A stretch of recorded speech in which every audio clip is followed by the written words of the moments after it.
The President believes this deeply, that the press is allowed to pursue investigative journalism freely. He is a fierce defender of the First Amendment, of press freedom, and will continue to be. And you know, you asked again about a specific matter, and I can't comment on the specifics of any ongoing criminal matter.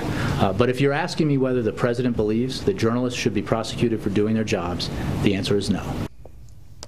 Jay Carney at the White House today. New information on this story late today from a federal court filing into the investigation into our colleague James Rosen, chief Washington correspondent, that it went further than initially reported. The U.S. Attorney for D.C. has seized records associated with more than 30 different phone numbers. 2 of those numbers are associated with the White House. At least 5 more numbers targeted by the government are for this building, the Fox D.C. Bureau, as well as James Rosen's mobile phone. The government, according to the filing involving former State Department contractor Stephen Jin-Woo Kim, accused of violating the Espionage Act for allegedly leaking classified information about North Korea to Rosen, characterized Rosen this way, quote, "Based on the foregoing, there is probable cause to believe that the reporter has committed or is committing a violation of," and then it goes into the specific violation, "unauthorized disclosure of national defense information as an aider, abettor, and or co-conspirator." Rosen said in a statement yesterday, quote, "As a reporter, I always honor the confidentiality of my dealings with all of my sources," and the executive vice president of news for Fox, Michael Clementi, issued this statement, quote, "We are outraged to learn today," that was yesterday, "that James Rosen was named a criminal co-conspirator for simply doing his job as a reporter. In fact, it's downright chilling. We will unequivocally defend his right to operate as a member of what up until now has always been a free press." With that, let's bring in our panel. Tucker Carlson, host of Fox and Friends Weekend, Kirsten Powers, columnist for the Daily Beast, and syndicated columnist Charles Krauthammer. Okay, Charles, thoughts? I repeat, Jay Carney is underpaid. Here he is saying that the president, well, let's say the administration, which has just trashed the First Amendment, but he can't talk about it because it's under investigation, but we can all see it in front of our eyes, is a believer in the First Amendment. Why is this a trashing of the First Amendment? Because, as you said, they said that James Rosen presented this to the court was a co-conspirator. Why? Because that's the only way in which you can invade his email and his other contacts. If you can say the person involved is under criminal investigation. The reason it's a travesty is because it's a ruse. There is no chance of that ever happening. It's unprecedented. The only possible exception is the pursuit of Neil Sheehan, who leaked the Pentagon Papers that Nixon tried to prosecute and then gave up because it wasn't going to succeed. We have never had a case of a journalist seeking information being accused of a crime.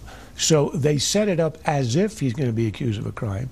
And of course he hasn't, but it was a way to get and invade the email in a way that you can't if it's just looking into a journalist. And that is a travesty. And yet, of course, we understand that the administration is a huge supporter of the First Amendment and the rights of the press. Now, Kirsten, a lot of reporters, a lot of organizations have put out statements in support of Rosen, in support of Fox. Your thoughts?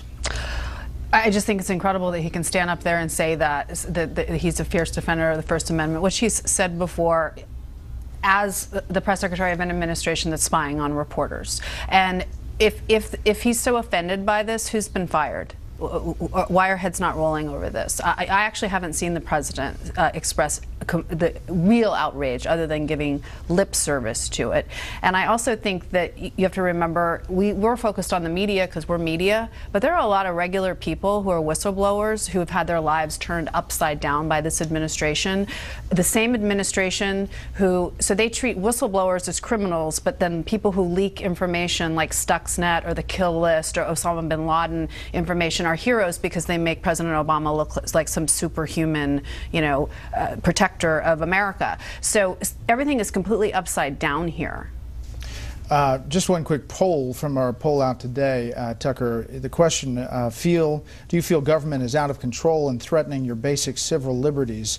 68% said government is out of control. 26% said no, don't feel that way.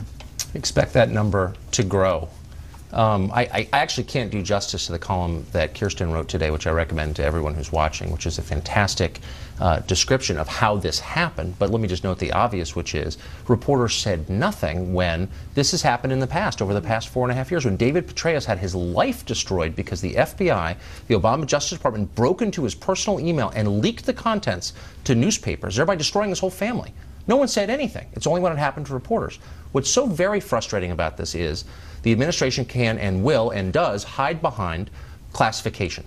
So the Attorney General said in the AP case it was a very, very serious leak that endangered this country. He won't explain what the leak was or how it endangered America. People are too credulous about this. The U.S. government has tens of millions of classified documents that we know nothing about. It was only 2 years ago that the CIA declassified the last documents from World War I, 100 years ago, about secret ink and how to hide it in your starched collar.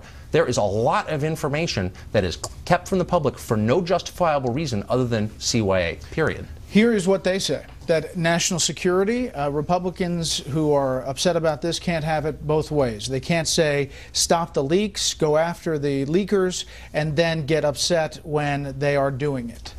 But that's what they say. That's what they say, and they imply that once you determine there's been a leak, you can do anything. Well, you cannot. We're a republic of laws. We have a constitution. We also have an understanding of how you do this. Yes, you can go after the leaker, but there are regulations and rules about what you can do with the press. It is not illegal for a member of the press to seek information, and if you make it illegal, then you're really making a huge dent in and a huge assault on the First Amendment and freedom of the press, which incidentally is the First Amendment. That's what we start with. Without that, you got nothing. The U.S. Attorney's Office in D.C. said because of this case, it's an open case, active prosecution, they're limited in what they can share. The government exhausted, they said, all reasonable non-media alternatives for collecting this evidence before seeking court approval for a search warrant. Based on the investigation and all the facts known to date, no other individuals, including the reporter, have been charged since Mr. Kim was indicted nearly 3 years ago. We can report that James Rosen, to his knowledge, was never contacted by anyone which is in the what administration. they're supposed to do, which is normal operating procedure. The fact that he hasn't been charged, oh, I'm sorry, they just went through his emails and his private Gmail, and that's okay, but they haven't charged him with anything, so let's just all move on. You know, I want to go back to the fact, though, that if they're concerned about leakers, the leakers are the people who are leaking all the information about Obama being a Superman when it comes to Osama bin Laden. The people who are being prosecuted are whistleblowers. Exactly. There's a difference. The whistleblowers are doing it to try to disclose information about the government. For example, one released some information about waterboarding. Another one has released some information about State Department abuses during the Iraq War, wasting money. That's whistleblowing. Leaking is what the Obama administration does to make the president look better, and nobody gets prosecuted for that. Do you remember what I just want to point out one more thing.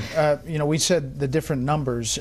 We have the documents now, and the seized toll records also relate to James' parents' home in Staten Island. It's unbelievable. But this began when the administration tried to read Fox News out of the White House press pool. You had a politician determining what is and what is not a news organization, and by and large, the press stood still and allowed that to happen. By the way, Cheryl Atkinson, a terrific reporter at CBS who's been, I think, doing great work, is reporting that she believes her personal computer was compromised.